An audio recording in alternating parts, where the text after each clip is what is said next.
बोलिए शिव शंकर भगवान की जय। प्रिय भक्तों, श्री शिव महापुराण की अगली संहिता आरंभ करते हैं और ये संहिता है कोटि रुद्र संहिता।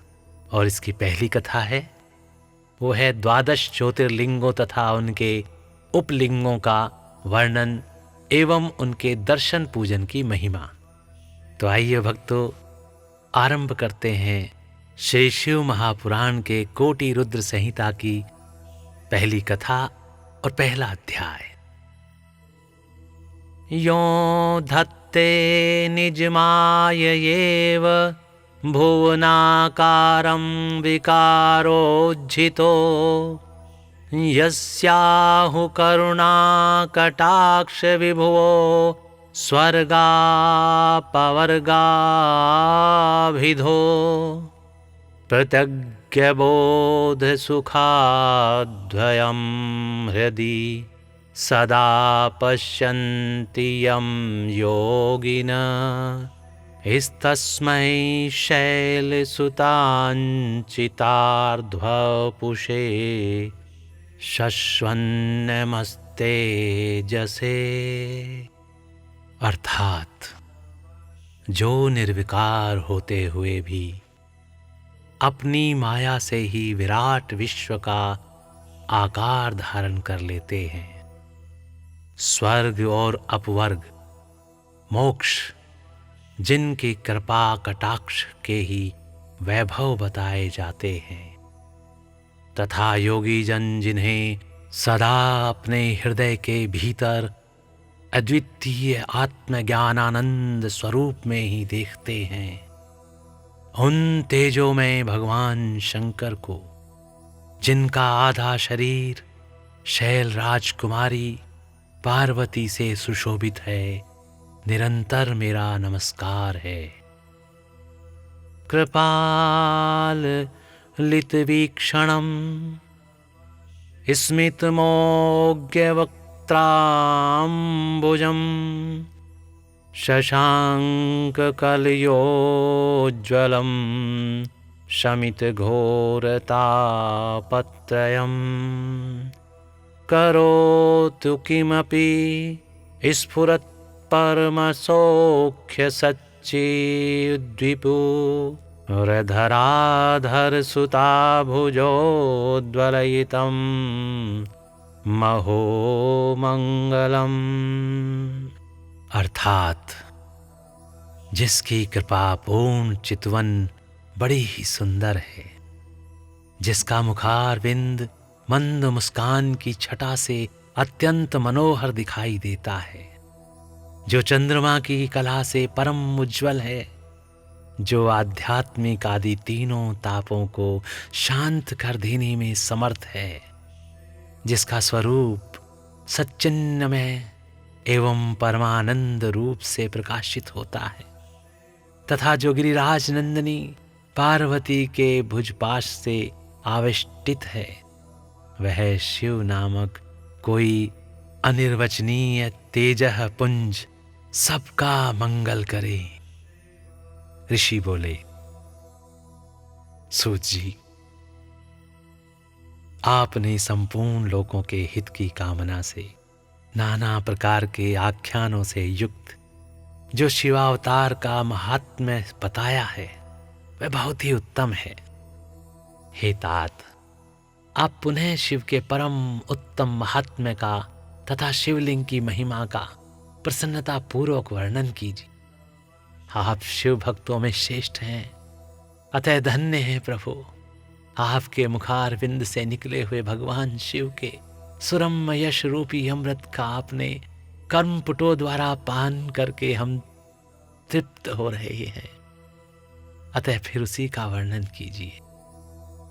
व्यास शिष्य भूमि मंडल में तीर्थ तीर्थ में जो जो शुभ लिंग हैं, अथवा अन्य स्थलों में भी जो जो प्रसिद्ध शिवलिंग विराजमान हैं, परमेश्वर शिव के उन सभी दिव्य लिंगों का समस्त लोगों के हित की इच्छा से आप वर्णन कीजिए। सूत जी कहते हैं, हे महर्षियों, संपूर्ण तीर्थ लिंगमय है। सब कुछ लिंग में ही प्रतिष्ठित है। उन शिवलिंगों की कोई गणना नहीं है, तथापि मैं उनका किंचित वर्णन करता हूं। जो कोई भी दृश्य देखा जाता है तथा जिसका वर्णन एवं स्मरण किया जाता है, वह सब भगवान शिव का ही रूप है।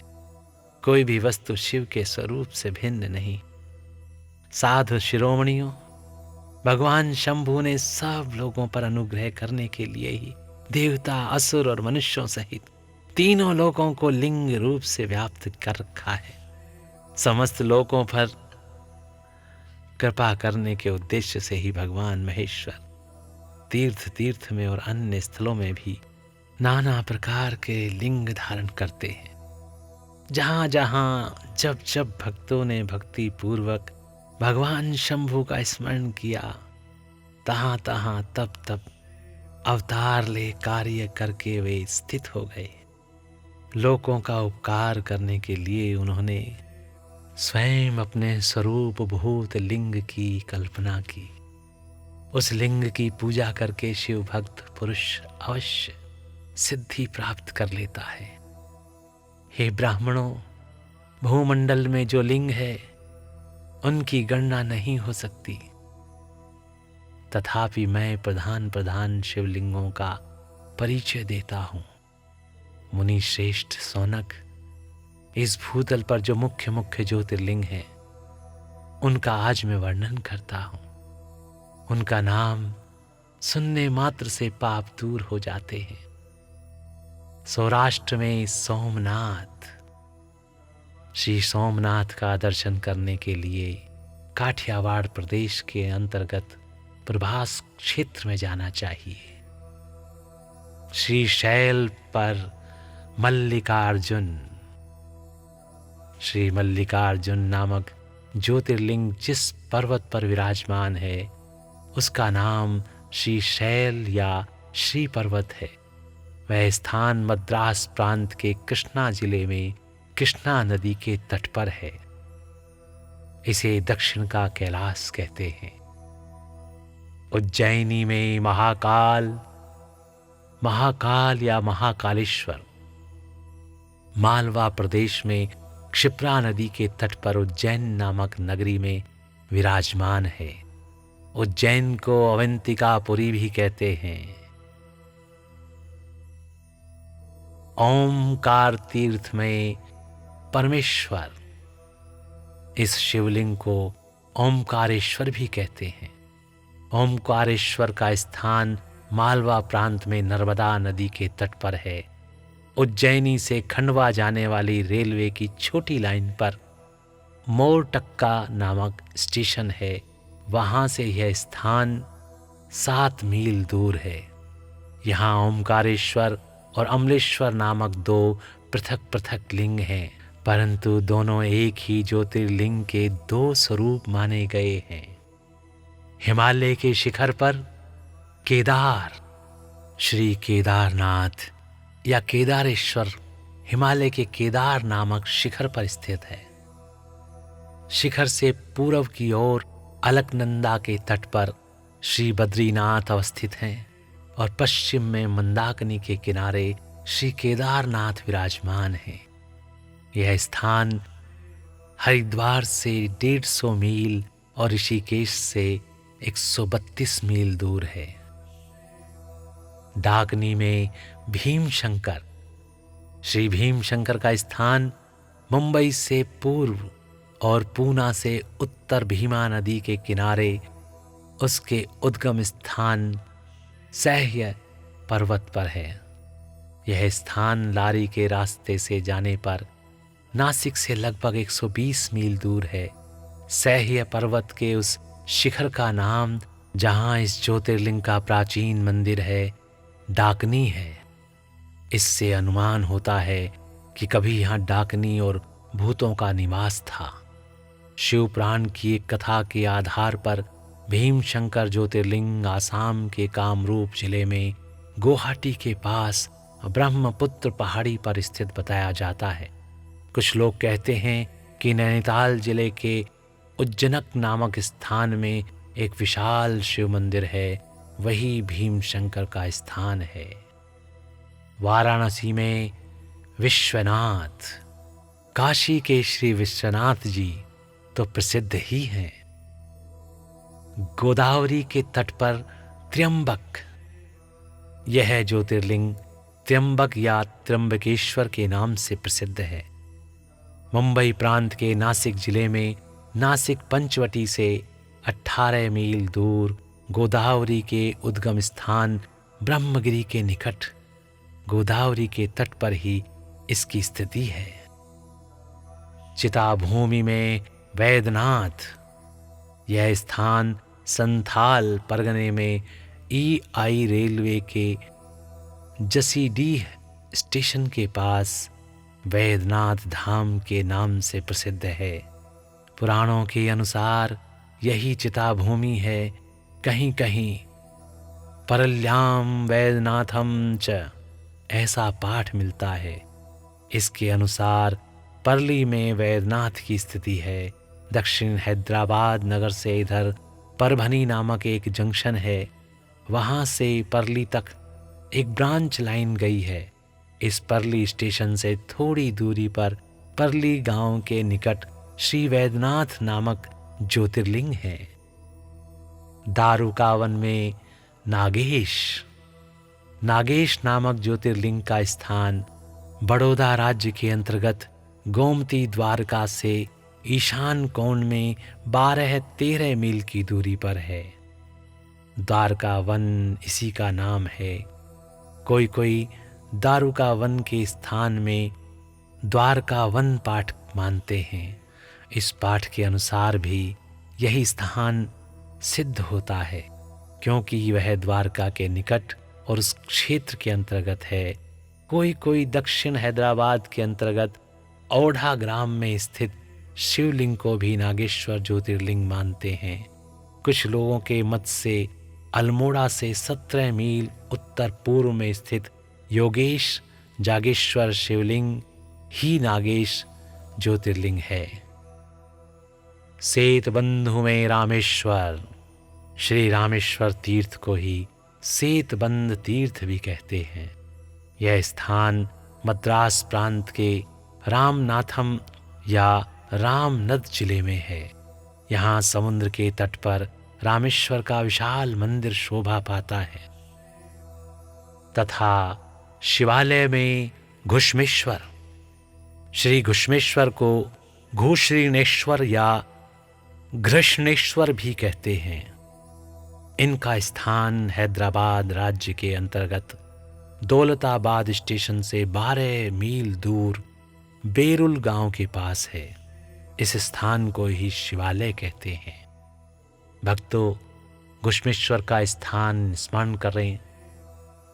जो प्रतिदिन प्रातःकाल उठकर इन 12 नामों का पाठ करता है, वह सब पापों से मुक्त हो संपूर्ण सिद्धियों का फल प्राप्त कर लेता है। सौराष्ट्रे सोमनाथम च श्रीशैले मल्लिकार्जुनम उज्जयिनीनाम महाकाल मोंकारे परमेश्वरम केदारम हिमवत् पृष्ठे डाकिन्याम भीमशंकरम वाराण्यस्यां च विश्वेशं त्र्यंबकं गौतमी तटे वैद्यनाथं चिताभूमो नागेशं दारुकावने सेतुबन्धे च रामेशं घुश्मेशं तो शिवालये 12 नामानि प्रातरुत्थाय यः पठेत् सर्वपापैर्विनिर्मुक्तः सर्वसिद्धिफलं लभेत्। ओम नमः शिवाय। हे मुनीश्वरों, जिस जिस मनोरथ को पाने की इच्छा रखकर श्रेष्ठ मनुष्य इन 12 नामों का पाठ करेंगे, वे इस लोक और परलोक में उस मनोरथ को अवश्य प्राप्त करेंगे। जो शुद्ध अंतःकरण वाले पुरुष निष्काम भाव से इन नामों का पाठ करेंगे, उन्हें कभी माता के गर्भ में निवास नहीं करना पड़ेगा। इन सब के पूजन मात्र से ही यह लोक में समस्त वर्णों के लोगों के दुखों का नाश हो जाता है और परलोक में उन्हें अवश्य मोक्ष प्राप्त होता है। इन 12 ज्योतिर्लिंगों का नैवेद्य यत्न पूर्वक ग्रहण करना, खाना चाहिए। ऐसे करने वाले पुरुष के सारे पाप उसी क्षण जलकर भस्म हो जाते हैं। गाहमेषां चैनैवेद्यं भोजनीयं प्रयत्नतः तत्कर्तोः सर्वपापानि भस्म साधान्ति वै क्षणात्। यह मैंने ज्योतिर्लिंगों के दर्शन और पूजन का फल बताया। अब ज्योतिर्लिंगों के उपलिंग बताए जाते हैं। हे मुनीश्वरों, ध्यान देकर सुनो। सोमनाथ का जो उपलिंग है उसका नाम अंतकेश्वर है। वह उपलिंग मही नदी और समुद्र के संगम पर स्थित है। मल्लिकार्जुन से प्रकट उपलिंग रुद्रेश्वर के नाम से प्रसिद्ध है। वह भृगु कक्ष में स्थित है और उपासकों को सुख देने वाला है। महाकाल संबंधी उपलिंग दुग्धेश्वर या दूधनाथ के नाम से प्रसिद्ध है।